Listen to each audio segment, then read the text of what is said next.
Throughout BoJack Horseman's entire run, true happiness has always eluded Princess Carolyn. Despite the self-confident aura that she exudes, behind her winning smile exists a hidden turmoil, corrupting every aspect of her life. One only has to put together the pieces of her obsession with work, perpetual low self-worth, and the multiple failed relationships she leaves in her wake to figure out that PC struggles with codependency, a complex issue that affects countless real-life individuals, often without them even realizing it. Today, we're diving deep into this problem and its connection to Princess Carolyn, and exploring the ways in which her journey mirrors the lives of real people and their struggles to find happiness.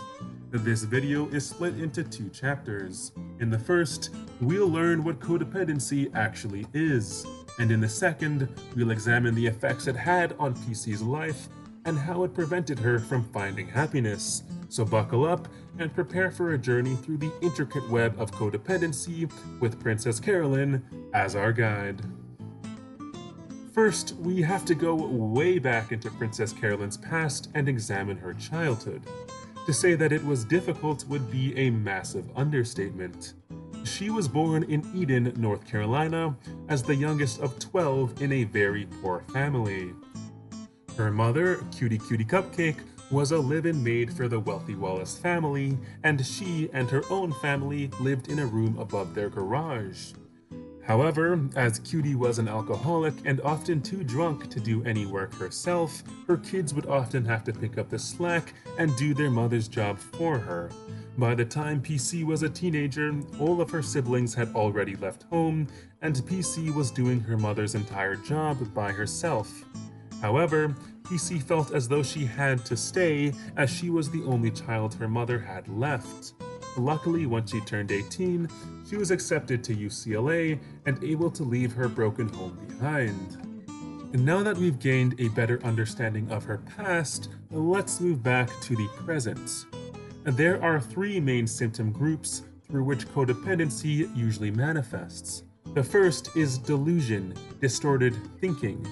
The second is emotional repression, distorted feeling, and the third, which Princess Carolyn falls under, is compulsion, distorted behavior. Children such as Princess Carolyn, who comes from painful homes, often develop what is known as an emotional abscess, filled with shame, hurt, and inadequacy. Emotional abscesses are caused by past experiences, such as a troubled childhood that initially trigger intense emotions, such as the aforementioned shame, hurt, and inadequacy. However, as time passes, the memories of those events will fade. But if the emotions don't fade with the memories, they can become detached from their original triggers. This emotional detachment can result in free-floating depression or anxiety, often accompanied by physical symptoms, panic, or a looming sense of impending doom. This detachment forms the core of an emotional abscess and requires attention and treatment. Over time, if left untreated, like with PC, the abscess continues to grow, leading to chronic pain. To cope, individuals may seek relief through specific substances or behaviors that trigger what's known as a rush. The rush often originates from the activation of the brain's ventral tegmentum, providing a sense of reward or relief. These rushes cause mood alterations, whether exhilarating or calming, that can help fill an emotional abscess.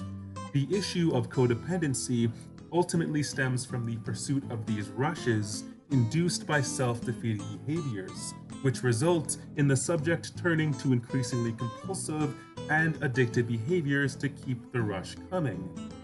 As you likely know, our moods can be manipulated by outside chemicals, such as alcohol and nicotine.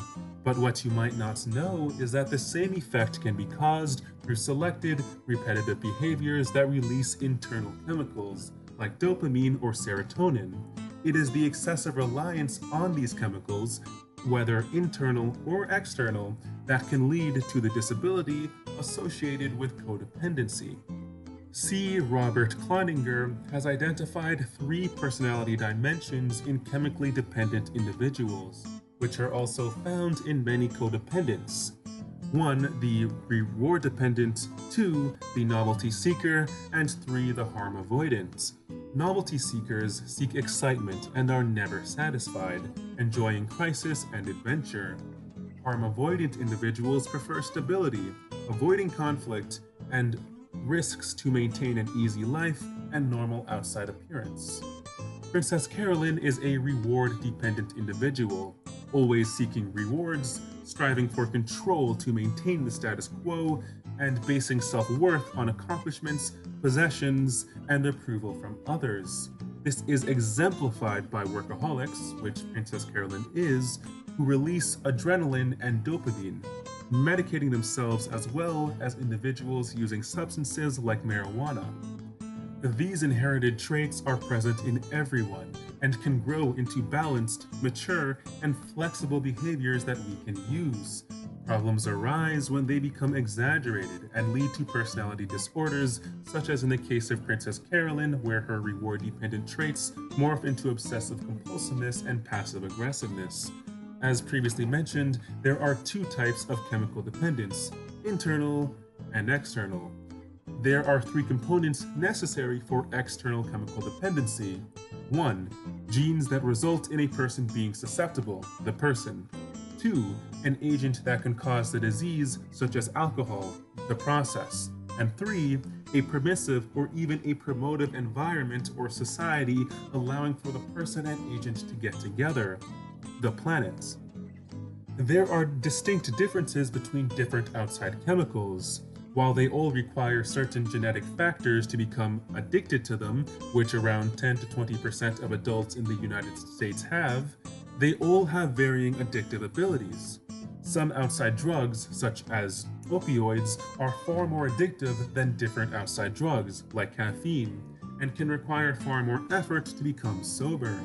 Certain outside drugs, such as marijuana, are mentally addictive, where the individual craves the mental and emotional relief it provides, while others, such as alcohol, are physically addictive, meaning that the addict develops physical tolerance and withdrawal symptoms when the substance is discontinued, indicating a physiological adaptation to its presence. What they all have in common is that they all have the power to quiet the craving that has been triggered by emotional pain. But what about the 80 to 90% of the population that doesn't have the genes to allow them to become addicted to alcohol or other outside drugs? Or the ones who have the genes but never have the opportunity to interact with the agents? Well, they can become addicted to their own internal chemicals set off by behavior, which satisfy their craving for relief. The medicating behaviors that we see most often are compulsive eating, which is different than sugar addiction, compulsive controlling of eating, such as anorexia, compulsive caretaking and controlling others, seduction, sexual acting out, and, in the case of Princess Carolyn, workaholism. These medicating behaviors or substances are called control crutches. For Princess Carolyn, her workaholism serves as a security blanket, an insulator from the world of uncertainty and pain. However, by burying herself in work during times of stress, she loses the ability to find strength within herself. See, crutches are interesting. When a leg is broken, crutches help you get around. But after the leg has mended, it is vital that the crutch be put back into the closet. Otherwise, the leg muscles will shrivel from disuse and eventually become so weak and withered as to become truly useless, and ironically, in chronic need of a crutch. Princess Carolyn has withered emotional muscles. She initially leaned on the crutch of workaholism in order to help deal with emotional discomfort brought about by her childhood memories, and it worked for a while. Unfortunately, she kept the crutch well into her adult life, long after the events of her childhood had passed. Meanwhile, her emotional muscles deteriorated far beyond their original fragile condition, further increasing her dependence on workaholism. To strengthen this effect, medicating individuals will gain a tolerance to the substances that they are abusing, For those relying on outside chemicals, it simply means that they must increase the dosage that they are taking. An alcoholic may slowly go from needing 5 beers a night to 10, a weed addict from 40 mg of THC to 60, and a sugar addict from half a cheesecake a night to a full cheesecake. The same applies to those like Princess Carolyn, who get high on their own internal chemicals. Just as we develop a tolerance to the effects of chemicals, we develop a tolerance to the effects of behavior. Now, it isn't just one promotion, I need 2 promotions. It isn't just getting a raise, it's getting a big raise and some public recognition to boot. For the person who is acting out, it's got to be more frequency and more duration and more variety and more intensity to overcome the tolerance. As we see with the case study of Princess Carolyn, the disease of codependency leads to many life complications. The first complication of codependency is chronic low self-worth, which is a condition of feeling constant shame. Now, there is a fundamental difference between guilt and shame that must be addressed. Guilt is felt when one does something to harm oneself or other people. I feel badly about something. It is the feeling that I've done something bad and I would like to make amends about it and change. If the thread of guilt is followed, it eventually leads us back to positive emotions. Every bit of guilt can be amended one way or another. Shame, on the other hand, is simply a feeling that I am what is bad.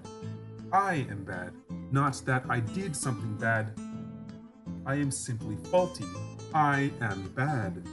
Many individuals with low self-worth were not taught that they are valuable simply because they are, that they are of worth simply because they are alive and exist. Many of them believe that their only value is in being valuable to someone else. I am my father's daughter. I am my husband's wife. I am my child's parents, and I am my employer's employee, and so on and so on. Princess Carolyn believes that her self-worth comes from her ability to be a useful agent for her clients. Without the ability to land them acting gigs, she believes that she is nothing. The fact that she is of worth in and of herself rarely, if ever, occurs to her. Low self-worth individuals are also rarely aware of, or can't believe that, they are capable of making new choices, that they don't need to stay stuck in a rut their entire lives.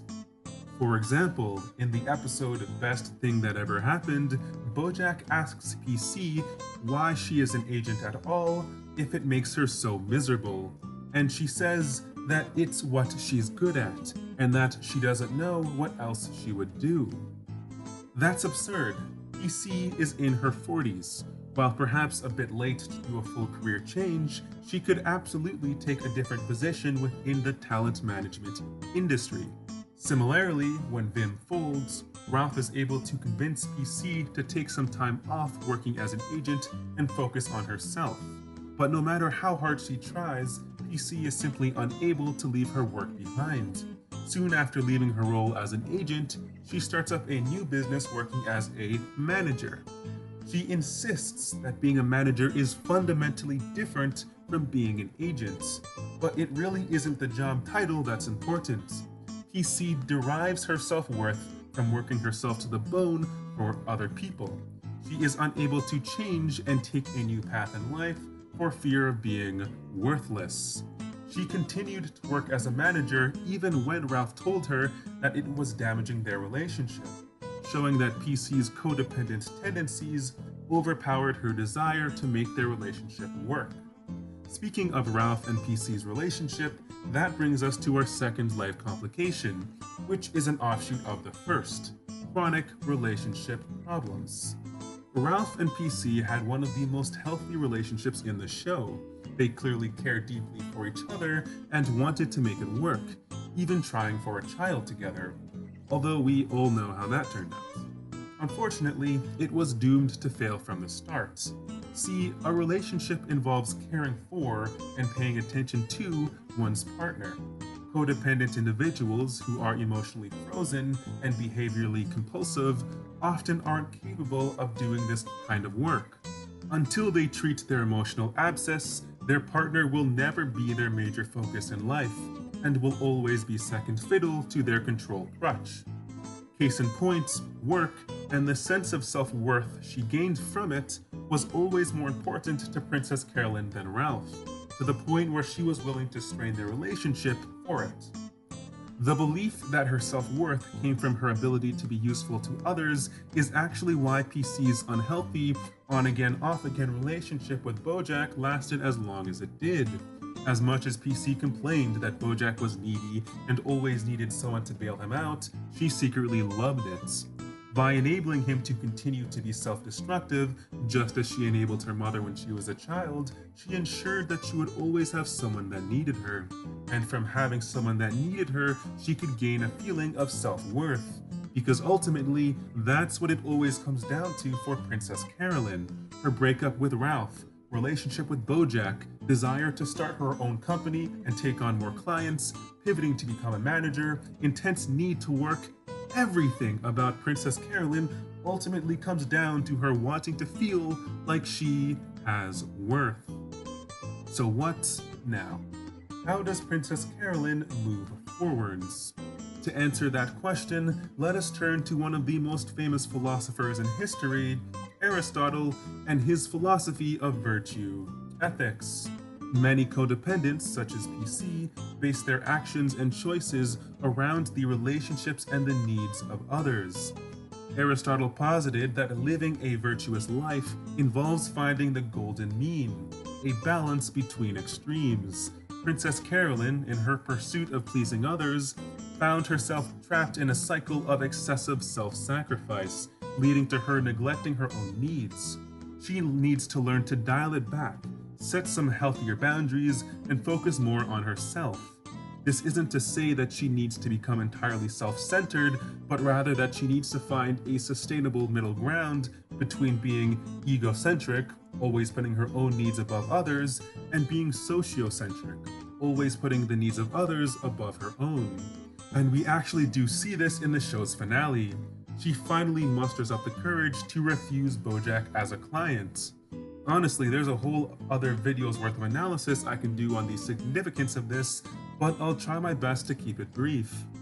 As I talked about before, the reason why PC kept returning to her muddled professional/romantic/platonic relationship with BoJack is because she needed someone to need her in order to feel like she had self-worth.